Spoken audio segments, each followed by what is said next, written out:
Buat teman-teman yang suka traveling atau jalan-jalan ke luar negeri, pastinya butuh akses internet selama di luar negeri. Gua sendiri biasanya beli SIM card dan beli SIM cardnya itu sebelum berangkat ke luar negeri.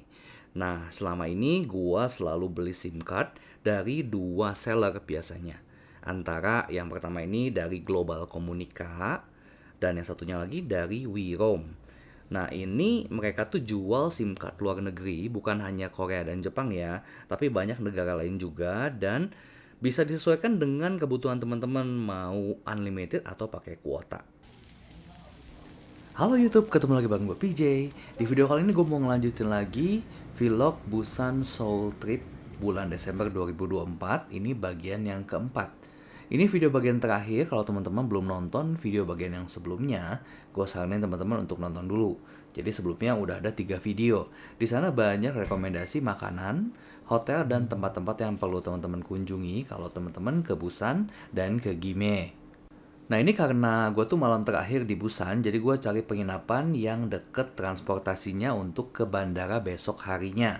Jadi gue nginep di daerah Sasang di Busan. Dari sini naik LRT untuk ke Gime International Airport.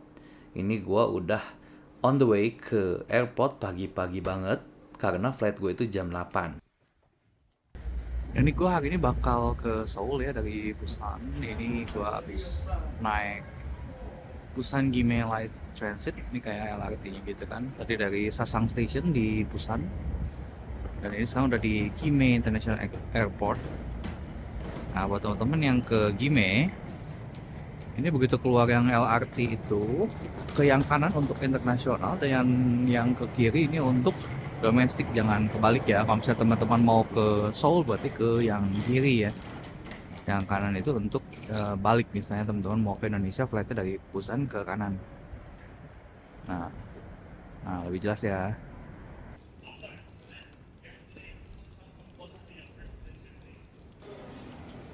Nah, ini untuk domestik terminalnya ya. Ini gue pakai T-Way. Di sini banyak maskapai yang lain juga ya. Ada Airbusan, ada Jeju Air, EasterJet. Tergantung teman-teman beli yang mana. Dan di sebelah sini ada cafe juga. Ada toilet di sana. Terus nanti untuk masuknya sih ke sebelah situ ya. Di sini langka banget deh nemuin toilet yang ada bidet atau semprotannya. Di yang sebelah sini ada Mega Coffee. Ini ada toilet lagi. Nah, sebelah sini yang Jeju Air dan Airbusan ya. Tadi gue dari sebelah kiri sana yang T-Way. Nanti kalau udah check in segala udah beres, tinggal masuknya ke bagian tengah tuh yang ada deret pohon Natal itu. Ini untuk di dalam gate-nya setelah security check, ini ada toilet. Dan di sini gate-gate-nya cuma ada dikit sih kayaknya. Cuman gue nggak tahu yang sisanya lagi berapa, soalnya ini 30-an ada di sini. Mungkin yang lainnya beda lokasi lagi ya. Oh ya, untuk harga tiket pakai T-Way dari Busan ke Gimpo ini gue dapat di 550.000.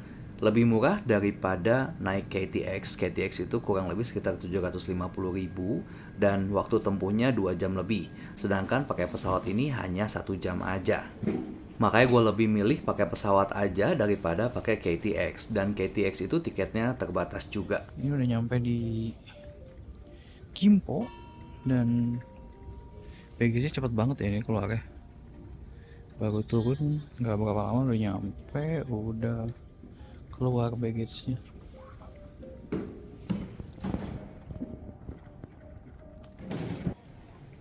Nah ini untuk Gimpo International Airport ya. Gue sendiri bagus sekali sih kesini karena biasanya ke Incheon ya. Di sini ada beberapa resto, ini ada tempat air minum ya. Nggak mau ngambil bisa di sini. Ada loteria. Sebelahnya ada apa tuh? Wah ini tempat makan juga sih, di situ ada food court juga bahkan di ujung. Di sini keluarnya ya. Ini kayaknya bandaranya nggak terlalu gede juga sih lagian. Beda sama Incheon ya, Incheon gede banget. Kalau Gimpo kayaknya mirip kayak Gime kemarin sih.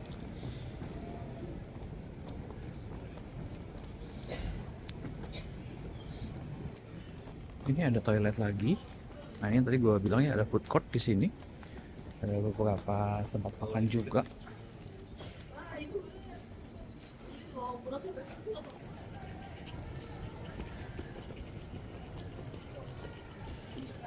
Nah, ini kalau teman-teman mau ke Subway, ternyata ini bisa nyambung juga nih.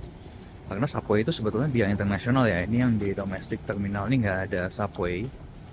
Jadi harus ke yang internasionalnya. Ini tinggal lurus aja.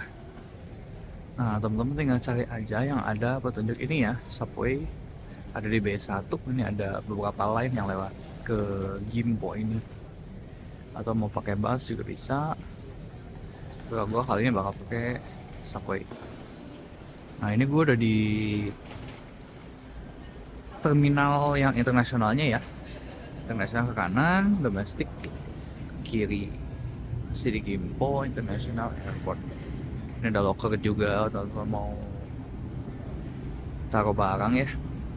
Nah, ini ada petunjuknya, domestik ke sana, internasional ke yang kiri. Oh ya, di sebelah sini ini ada 7-Eleven ya. Dia jual transportation card yang gambarnya cukup banyak pilihan ya. Daripada yang di vending machine kan cuma satu. Ini ada cukup banyak pilihan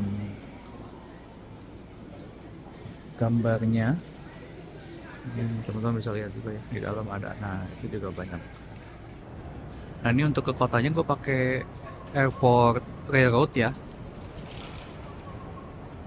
Ini sama dengan yang di Incheon sih, ini ngelewat sini juga. Nah, ini posisinya di Gimpo dan gue kebetulan mau ke Hongdae ya, Hongik University.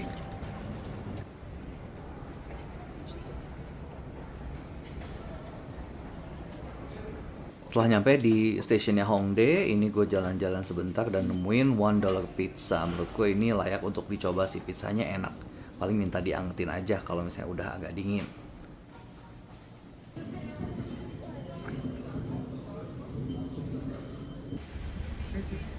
Nah, ini hotelnya yang Stay On Wa. Itu sana di atas, di lantai 2 ya.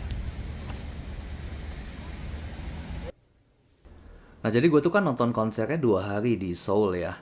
Dan gue selama 2 hari itu gue nginep di Stay On Wa ini. Tapi pas kemarin gue cek ternyata ini hotel udah nggak ada, nggak tahu pindah atau ganti nama. Tapi di mapsnya sih udah nggak ada.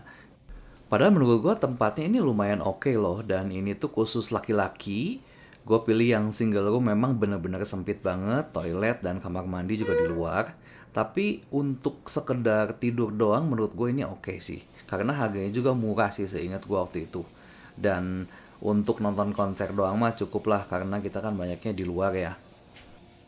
Dan gue pilih di sini pun karena venue konser itu deket Hapjeong Station.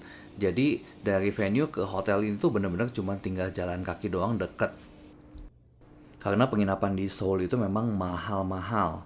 Jauh dibanding yang di Gimhae Busan kemarin. Nah, karena ini agak pusing nih kalau naik bis di Seoul ya. Ini kalau teman-teman lihat tempat halte bus itu ada di tengah nih, tapi yang arah ke sana itu justru bukan di sebelah situ, karena sana bisnya arahnya ke sini. Sedangkan gue mau ke arah sana. Jadi gue tuh mau ke arah sana, tapi bisa kan ke arah sini nih. Ternyata si haltenya itu ada di tengah-tengah sini. Bis yang ke arah sana itu ada di situ. Jadinya gue harus nyebrang ke tengah. Dan di sini jadi kebalikannya. Yang penting teman-teman lihat ini di petanya ini arahnya ke arah mana gitu. Sesuaikan aja sama itu sama nomor bisnya ya pastinya. Nah untuk venue konsernya nih di Shinhan Card Seoul Square. Ini waktu itu gue nonton konsernya Volkswagen Sachungi yang Bloom After Party. Dan ini besoknya gue langsung pulang ke Indonesia, gue naik Asiana Airlines. Dan untuk Asiana ini flightnya tuh direct ya ke Indonesia, ke Jakarta langsung. Dengan waktu tempuhnya 7 jam 20 menit. Dan entah kenapa waktu itu dapet tiket pulangnya ini cukup murah, hanya di kisaran 3 jutaan. Sedangkan perginya lumayan mahal waktu pas pakai Vietnam Airlines itu malah 5 juta lebih. Mungkin karena udah high season juga ya. Dan untuk pesawatnya ini on time pastinya, dan konfigurasi tempat duduknya 333. Di setiap headrestnya udah ada in-flight entertainment, jadi buat teman-teman yang suka nonton bisa nonton selama flight. Dan yang paling gue suka adalah menu makanannya. Di sini ada bibimbap, tapi bibimbapnya sepertinya sih nggak halal ya. Cuman gue juga nggak tahu, tapi ya menurut gue ini enak dan unik sih karena di maskapai lain itu jarang banget ada bibimbap karena ini flightnya dari Korea ya. Jadi rasanya juga benar-benar autentik kayak yang di Korea. Dan untuk makanan kedua ini bukan main course tapi cuma sekedar cemilan ya. Jadi ada kayak chicken wrap gitu. Lumayan enak sebenarnya, tapi kalau misalnya kita flightnya yang transit itu biasa makannya 2 kali ya. Dan makannya itu makan main course, bukan yang salah satunya snack kayak gini doang. Tapi ya pastinya lebih enak yang direct flight karena waktunya lebih singkat langsung nyampe Jakarta. Oke, oke sampai sini dulu videonya vlog gua selama di Busan, Seoul, Korea di bulan Desember 2024. Sampai ketemu di trip gua yang selanjutnya. Thank you buat teman-teman yang udah nonton dari awal sampai akhir. Bye bye.